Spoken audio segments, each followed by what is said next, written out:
Hello, welcome to the Comic Book Commentary. I'm Bo Leidig, and this week we're going to talk about a book that we haven't talked about in over a year at this point on the channel, and it's one that's actually pretty fun. It's Blood Wulf #2, so let's zoom in and take a closer look. First published in March of 1995, we can see here on the front cover we've got Blood Wulf featured in the center with a bunch of, I guess, melted holes through what appears to be maybe some sort of a facsimile of a T-800, or potentially just some sort of robot bounty hunter or soldier that he's used some kind of a plasma weapon to defeat, blowing multiple holes through its main torso and one directly through the crotch for the extra edginess. It's actually a pretty good cover. I kind of really thought this was a T-800 at first, but that wouldn't have been all that topical in 95 as Terminator 2 came out in 91. So it seems unlikely that they would have been going to something that would have been that far back at this point, but who knows? Maybe. I could be wrong. Writer, Andy Mangels. Artist, Derek Gross. Colorist, Gloria Vasquez. Color separations, in color. Lettering, Kurt Hathaway. Editor, Eric Stevenson. Associate Editor, Kurt Hathaway. Blood Wulf created by Rob Liefeld. We see here on the first page that it starts with a very obvious Star Trek parody aboard the USS Intercourse. Get used to a lot of the lowbrow sexual innuendo humor because this book is littered with it. This, of course, we can see that the ship is very much reminiscent of any number of Enterprise ships that have existed throughout the history of Star Trek, though this one is covered in a psychedelic purple paint job.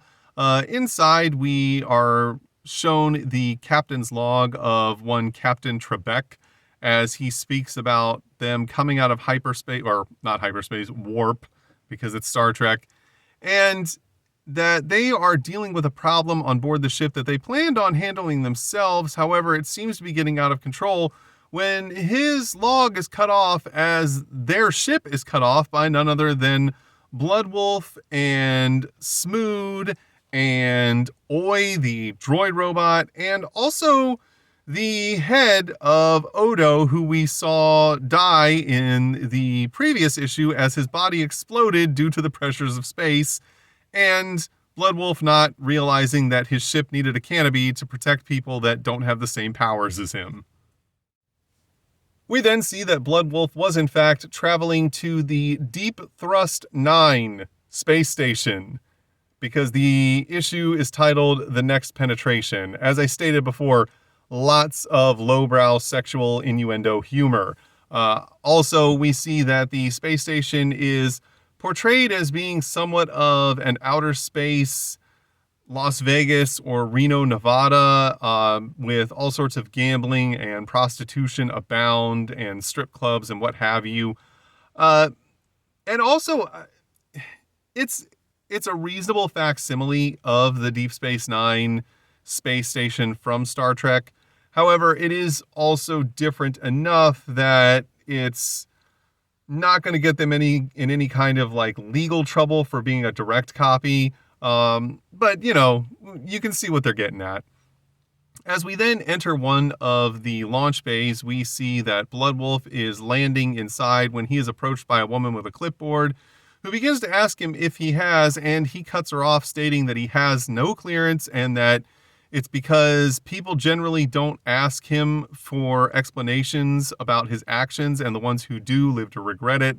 And then states that he's here because his friend unfortunately suffered a mishap when his body exploded in space. However, the inside of his helmet froze solid, and his head is now still preserved.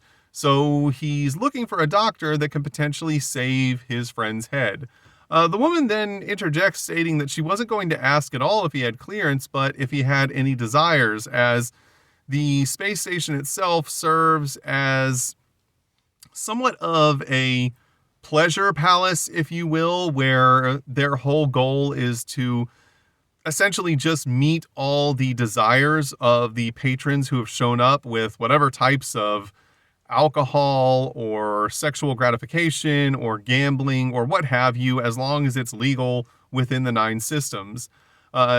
She then states that they do have a doctor on board and instructs one of the other women working there to escort Blood Wulf to the doctor, whose name is Dr. Gale, so that the doctor can in fact find a way to save Odo's head. They then enter the main portion of the space station known as the Pleasure Plaza, as she escorts him to the medical ward, stating that once they've dropped his friend's head off and the doctor can attend to his needs, that the rest of them can come back to the Pleasure Plaza and attend to whatever needs they may feel that they have to attend to. Blood Wulf seems a little bit surprised that they are serving regime troopers here. However, the woman who is escorting him states that they serve everyone on this space station, and she asks that if he has any beef with the regime troopers, that he please keep it to himself and that they don't want any trouble as long as anyone's here, that this is a place of, pure pleasure and not a place of, getting in fights or causing trouble. They don't really want any kind of outside beefs bleeding into the inside of the space station. As they continue to move through to the medical ward, they are greeted by none other than the Max, who is currently guarding the door of the medical ward. They state to him what the problem is, show him Odo's head, and he tells them to come back in an hour as the other members of Blood Wulf's team follow the woman that led them there back out to the plaza. This whole plaza scene is just filled with boatloads of characters from all different sources of pop culture media. We see that they're walking right by Spawn here, who's sitting in a bar. Obviously, you just see his cape, which is fitting, I suppose. But I mean, the list goes on. It's Cruella de Vil. We've got Zombie from Pee-wee's Playhouse, Chewbacca the Wookiee, Space Ghost, the Phantom, the Megaton Man, Dorothy from The Wizard of Oz, Riker from Star Trek The Next Generation, Cerebus down here wearing women's lingerie. It's a real just cluster of different characters, but also just a lot of, random aliens that aren't necessarily from anything. It is a fun little breeze through to kind of look through all of these and try to figure out where everyone is from, though. And if you ever pick up a copy of this book, I suggest you do that, because it is a little bit of a pop culture Where's Waldo, if you will. As the team makes their way back out into the main plaza, we see that Blood Wulf doesn't seem to be all that intrigued or impressed by the goings-on around him, while Smood seems extremely excited by what he's seeing and decides that he's going to indulge for a little bit, making the point to bring up that he has all kinds of attachments to replace the biological portions of his body that no longer exist. Blood Wulf states that that's more information than he needs, as he pulls up to the bar and the bartender asks him what he wants to drink, and apparently it's just a non-ale Grand Fizz, which I'm assuming is probably some sort of a soda, as Blood Wulf states he doesn't drink because he thinks that it slows down his reflexes. So kind of not what you'd expect, that this character doesn't consume alcohol at all. At the other end of the bar, we can see what is clearly a depiction of Lobo sitting next to the Martian Manhunter. And then in the next panel, we see that Lobo, who of course is not named as Lobo because they would have gotten themselves in a fair bit of legal trouble for using a character without authorization, though they are clearly drawing that character, is just pouring out his sorrows to a man sitting next to him at the bar, stating about how great he once was and how famous he once was. And Blood Wulf asking what that's all about, and the bartender telling him that he is a Zarnian, which is the alien race that Lobo is part of, who was once the baddest and toughest bounty hunter in the galaxy, but due to the interest of corporate money men shackling him and who he could be, he's now merely just a shadow of himself and no longer capable of living up to his fullest potential, kind of making an observation about how Marvel and DC are never allowing characters to fully become who they can become. Now, Marvel, with the Max line, sometimes that's not the case. There are more mature comics they put out that do kind of take some of the restraints off of writers in terms of what they can do with a character. But, for the most part, in all the mainline titles, that kind of is the case. Meanwhile, back in the landing bay, we see a transport ship has landed, and the captain of the Starship Intercourse, who is Pat Trebek, a very not so thinly veiled representation or interpretation of Alex Trebek, has started to exit but is acting very erratic and is having trouble speaking as she asks what the problem is, and he just states whore, whore, whore. She, of course, thinks that he's calling for prostitutes. This is not the case. He then states that no, something horrible has happened inside. As he begins to flounder about, the woman seems confused as she is then also joined by a half man, half woman who is one half Marilyn Monroe, and I believe the other half is James Dean, as they think he's playing some sort of charades. They then realize that his midsection is growing to an immense size, and the Marilyn Dean, let's call her him that, believes that Trebek is pregnant. However, the other woman who was in charge of the landing bay believes that it's something far worse than that, as she screams out for help and for someone to bring medical attention, as we see a large monstrous hand reach out and tap Marilyn Dean on the shoulder. As Marilyn Dean turns around, we see that she is now confronted with this weird, horrific alien creature coming out of the transport shuttle as it grabs her, and starts to speak in almost gibberish sentences as we see Trebek flailing on the ground as his stomach grows even larger, and then in the next panel suddenly burst open as a very small version of one of these creatures flies out of him, and the woman in charge of the landing bay screams that they need to sound the alert. We then see more of the creatures pour out of the landing craft, which is kind of funny given how large they are and how they couldn't have all possibly been fit or crammed inside of one of these small landing craft, as the woman in charge of the landing bay is now running away for her life. We then see Trebek lying on the floor dead, as the creature that burst out of him is depicted as suddenly going from a tiny little creature the size of a cat to instantaneously growing to its full adult size, as these monsters are. Also, we see that this one ate Marilyn Dean, as we can see both of Marilyn's feet coming out of its mouth. So we're led to believe that these things, I guess, feed on, I don't know if I would call them humans, but humanoid or whatever type of life forms, but also lay their eggs within these life forms to gestate. So either way, they're going to kill them, but it seems like if they're trying to reproduce, just eating them nonchalantly before planting an egg in them is not necessarily the best thing in terms of procreating their species. But hey, it's a wild book. I'm not going to get that deep into the logistics of some unnamed alien species. Meanwhile, back in the bar, we see that Blood Wulf is having fun watching an argument between Gru the Wanderer and this woman with a mohawk that or maybe it's a man. I don't know. I don't know who this is. And I feel like I should. If you happen to know who this character is supposed to be, please leave it in the comments, because I for the life of me do not recognize this character at all. But I can't imagine that it's just someone completely random when this character is clearly supposed to be Gru.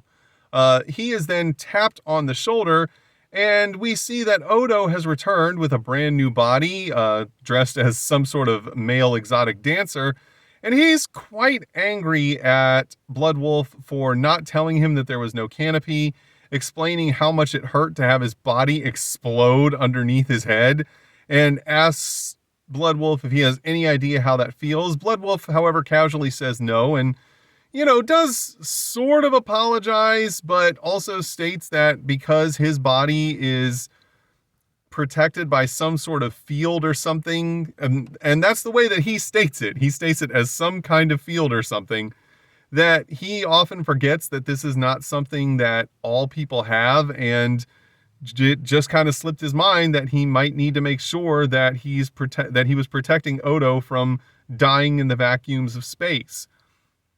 As they continue to have their argument, the argument between Gru and the other character is heating up, and the bartender yells at them to stop arguing. So Blood Wulf takes it upon himself to go and intervene as he grabs the two of them and tells them that he's trying to have a conversation with one of his friends and that the two of them are being very rude and interrupting and, making it difficult for him to hear. However, things are going to get more raucous in just a moment as one of the women in the bar screams, and we see that there's a huge commotion breaking out while Blood Wulf is still holding the two that were in an argument. And then we see that the monsters from the landing bay have made their way into the bar and have started just eating all of the patrons who are there as chaos erupts and they all begin to run for their lives. As the chaos continues, we see that some of the patrons start to open fire and fight back against the monsters. One of them, of course, being Blood Wulf, as he doesn't hesitate to pull out both of his pistols and start blasting away. Meanwhile, Odo is a little upset about the fact that the only weapon he has at his disposal is a lasso that came with his exotic dancer outfit. So Blood Wulf throws him what looks like a flashlight that he says he took from a dead Jedi Knight. And of course, it turns out to be a legally distinct enough version of a lightsaber that it wasn't going to get them sued. However, if that was something that they were worried about, I wouldn't have actually used the word Jedi Knight in this dialogue, but, whatever. We see that Blood Wulf continues to blast away as Odo decides to just go completely hog wild with his lightsaber and just slashes the heck out of as many monsters as he can get to, slicing off all of their heads and appendages. We then see that Blood Wulf continues to just go completely trigger crazy and blast all of the monsters in sight. We then see Lobo stumbling away from the bar, stating that he's going to take care of this, that he's the best at what he does and he's the baddest guy in the galaxy, when one of the monsters suddenly reaches over and chomps his head clean off and then burps after the fact. And this is kind of an illustration of trying to, I guess, symbolize that the character of Lobo, while cool, is effectively dead due to the creators not being able to have the freedom necessary to allow for Lobo to be the type of character that he should be. And that, it's essentially just DC wasting what should have been an immensely popular character. And there's some truth to that. I've always been of the mindset that Lobo should have been a way more financially viable character than he was. If you look at how successful Deadpool is in today's world, it's not that hard to see how successful Lobo could have been. And, you also have the kind of little bit of a fiasco of what DC did with Lobo in the New 52 and how poorly that went over, and the appearance that he had in what was it, the Superman series that was on Sci-Fi, Krypton, and just a really bad representation of Lobo. And it just, it's such a slam dunk, or at least it should be, in terms of the amount of money that they could be making off this character, and they're just not, for whatever reason. As things seem to be getting out of hand, Blood Wulf grabs Odo and says, "We got to get out of here," as the two of them start to run for the exit and find a safer place to make a stand. Unfortunately, their escape is cut off by the squadron of people who I guess are tasked with maintaining the peace on the station, known as Hot Blood, who are just one giant sexual innuendo after another. We have the Big O, also Push Up, And Mistress and Master and Stiletto and Premature. I mean, they're not even trying to hide it. And I can appreciate them for not trying to hide it, but it's still just a little over the top. They waste no time in attacking Blood Wulf and Odo, as they believe that they're the ones who started the riot in the bar, as they have not yet witnessed any of the monsters. We see that Mistress quickly uses her whip to subdue Odo as Premature tries to go after Blood Wulf. However, Blood Wulf has no problem cutting him off and basically knocking him off of his feet in one punch. We then see that Stiletto goes on the attack, and I find this part kind of interesting, where Stiletto essentially calls out, Blood Wulf for being this juvenile male power fantasy, and then he states that, she's no better, as she's also a walking cliche of, the, super bitchy feminist type and whatnot. And it is kind of a funny little back and forth between the two of them, where they're basically arguing over which one of them is more of a cliche. We then see that Mistress and Master are both holding down Odo, as we see the Big O grab Blood Wulf from behind and try to subdue him with a bear hug, as Push-Up grabs Oi, who was there the whole time but is almost never shown directly in most of the panels of this book, and is trying to fly away with him. We're then teleported to some sort of command center, where we are introduced to this woman that we never learn the name of, who is being addressed by none other than Dr. Gale, who we are meeting for the first time. She asks what's happening as the woman shows her on the monitors the commotion that's going on with all the monsters. Dr. Gale asks what they are, and the woman tells her they're called carolings, and that the computer is not sure exactly what they are, but does know that there's some sort of symbiote that gestates inside of a person and then bursts out. And then Dr. Gale says, "A symbiote, imagine that," implying that she's not impressed, and also making a joke about how cliche and, just overused the term symbiote was at this point in the 1990s. We then see back at the battle that Blood Wulf has decided to go on the offensive, as he raises his legs up and kicks the Big O in both of his shins. We then see that Odo manages to smack both Mistress and Master into each other by pulling the whips, as he's actually quite strong thanks to his fully cybernetic body.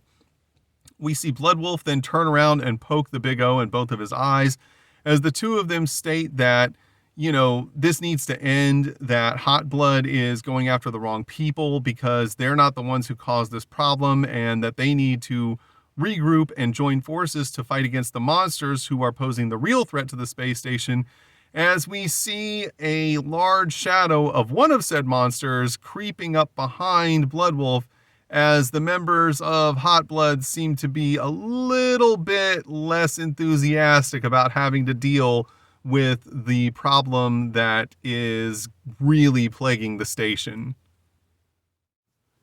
We then see the expressions on Odo and Blood Wulf's face change dramatically as they hear the mindless ramblings of the monsters creeping up behind them. Hot Blood realizes that this is something they're not prepared to deal with, so they turn and retreat immediately as the monsters continue to creep up on Blood Wulf, Odo, and Oi. Blood Wulf and Odo decide that they've got to make their stand here, as they turn around and immediately jump into action, slashing and blasting their way through the horde of monsters, as Oi runs over to a door on the far side of the room that they're in and quickly opens said door to allow an escape route, as we see Blood Wulf jump through, followed behind closely by Odo, who was not moving fast enough, as we see one of the creature's hands burst right through his chest just as he's entering the doorway. We see him get through, with Blood Wulf slamming the door behind him after killing the monster that tried to get him. And we see that Odo is quite surprised that he's still alive despite the giant gaping hole in his chest. We then find out, though, that Odo is not technically alive, as stated by one Dr. Gale, who comes out of the shadows and tosses a gun to Blood Wulf. Odo then introduces Blood Wulf to Dr. Gale and says that she's the one who saved him. She states then that they have to get out of here and asks if Blood Wulf has a ship. He says, "Where's my bike?" She says, "Oh, that giant steroid, oversized, overcompensating muscle machine. It's no longer available, as the landing bay that it was parked in was where the invasion first started, and that there's no way they'll ever be able to get to it." Blood Wolf's a little upset about not being able to get to that, but Dr. Gale says that she knows where another ship is that they can use to escape. So they team up and decide to head towards one of the other landing bays. And along the way, they happen to run into Smood, who is now also wearing women's lingerie. And he's really excited to see them and states that, everything's gone crazy on this space station and that there's all sorts of screaming and death all over the place. And when asked why he's dressed the way he is, he just kind of brushes it off. And Dr. Gale says there's no time for this conversation. They've got to keep moving, as we see them all huddled together, trying to sneak into the space station and get to the ship, which at the moment looks like it's unoccupied and unguarded. However, things are not what they seem, as when the group leaves cover, they are suddenly faced with a wave of the monsters as they begin to open fire. We see that Blood Wulf reaches through the hole in Odo's chest to unlock the doors to the landing bay, as Odo protects him by using his lightsaber to cut off one of the monster's hands as it tries to kill him. We then see Blood Wulf turn around and open fire on the monsters as Smood and Oi decide to run into the ship and get it prepared to leave. They're trying to hold back the wave of monsters as the ship begins to take off. Then we are greeted by this monster, which for whatever reason has enormous breasts with smiley face pasties over its nipples. And Gale decides that she's going to take care of this one before she leaves, as it starts to charge, ignoring the pleas of Blood Wulf to haul butt into the ship. Unfortunately for Gale, her gun is out of ammo as we hear it click several times, and she makes a basically desperation play by shoving said rifle into the monster's mouth to prevent herself from being bitten, as she's then grabbed from behind by Blood Wulf, who yanks her into the ship as the rest of the monsters charge at them, trying to nip at her heels. We see the ship blast out of the landing bay that it's in, with some of the monsters flying out after it, kind of implying that maybe they're not affected by the vacuum of space, similar to the way that Blood Wulf is okay with it. Gale then thanks Blood Wulf for saving her back there, as he says, not to mention it, that they would have never gotten off the space station if she hadn't led them to this ship. They then see another ship that's escaping and assume that it is that of Hot Blood, as it heads for the portal that will take them to the regime homeworld, and decide that they're going to follow them because Blood Wulf believes that the only way he's going to find his mom is to confront the regime, as he believes that they're the reason she disappeared in the first place. And as they enter the portal, Dr. Gale says that she's going to be along for the ride, and states that this is no different than many of the other adventures that she had as a little girl on Earth, and at the very end says, "Once more over the rainbow." And that's because we find out at this point that Dr. Gale is heavily implied to be Dorothy Gale from The Wizard of Oz. For most of you who didn't know that Gale was Dorothy's last name, don't feel bad. I didn't either. I had to look it up. And in fact, this seems to be, where they're trying to take this story. At least that's where they're implying it's supposed to be going, as we see that this is the last page of the story in this issue. On the next page, we get an advertisement to come meet Evangeline at these great cons, who is just a cosplayer. Hey, come meet a cosplayer at these several conventions who's cosplaying as a character who was not that super popular, but sure, okay, fine, sounds like fun.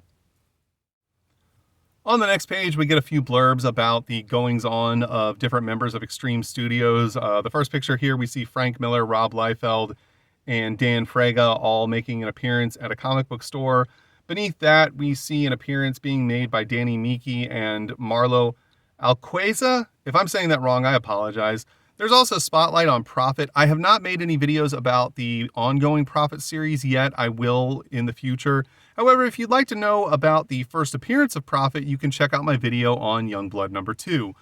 There's also this profile on Todd Nock, I believe is how you say that. And if I'm not saying it correctly, I do apologize.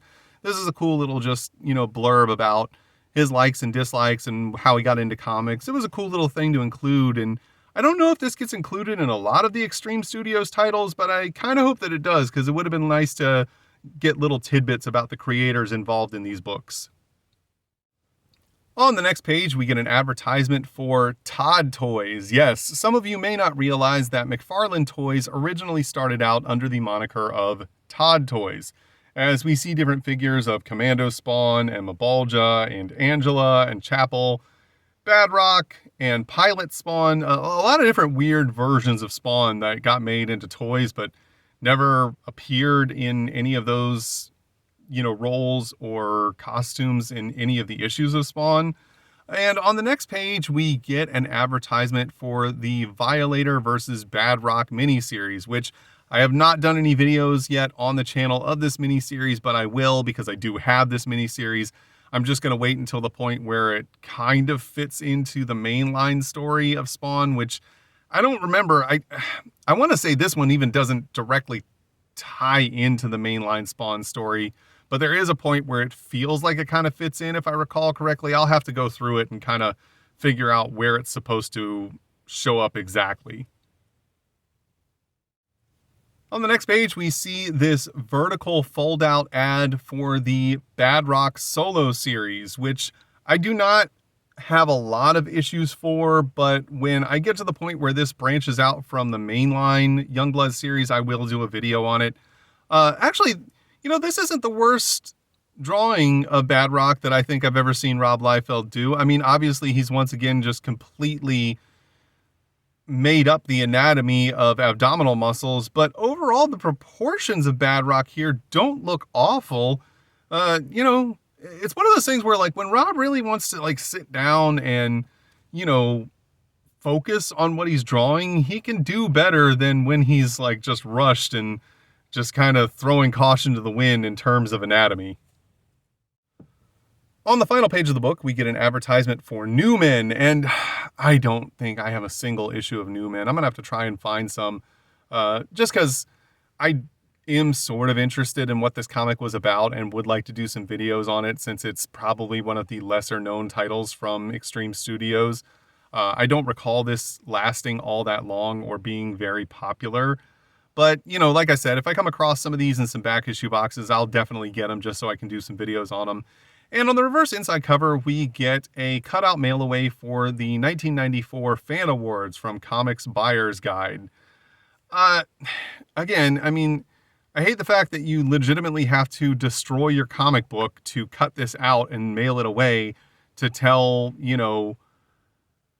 arbitrarily who you think all of these different awards should be given to. And, keep in mind, the reality is that none of this technically matters. I guess it's kind of cool for the creators to know that fans cared enough to vote on them for these categories, but there's no nominees. It's literally just, hey, whatever the heck book you think, or book or writer or artist you think should win this award, just write them in. We'll take any submission.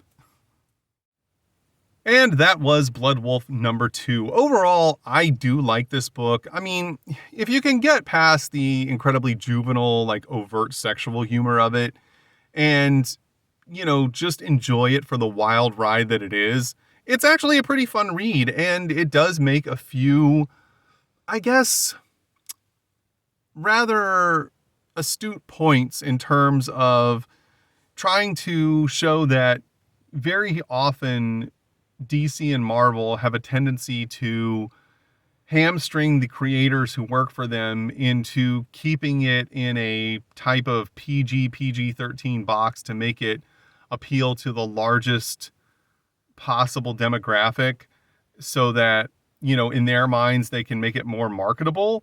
However, sometimes that's not what you need to do. I mean, when they kind of took the handcuffs off of the creative team to allow them to make Deadpool the most over-the-top version of himself is when Deadpool started to get his highest levels of popularity. And had DC done that same thing with Lobo, I feel like Lobo could be in that same vein of like super just over the top, crazy, irreverent characters that get a ton of fanfare and make a ton of money for the company. And for whatever reason, even to this very day, DC just doesn't seem like they want Lobo to ever be that character. And I don't know why. I can't figure out what it is about the character that they don't want him to be, more of a public draw or more of a public figure than he is. But these are just my takes. I'm just rambling. I could be completely wrong. And if your opinions are different than mine, it's cool. Everyone's entitled to their own opinion. If you enjoyed today's video, please feel free to like, comment, and subscribe. And thanks for stopping by. Have a great day.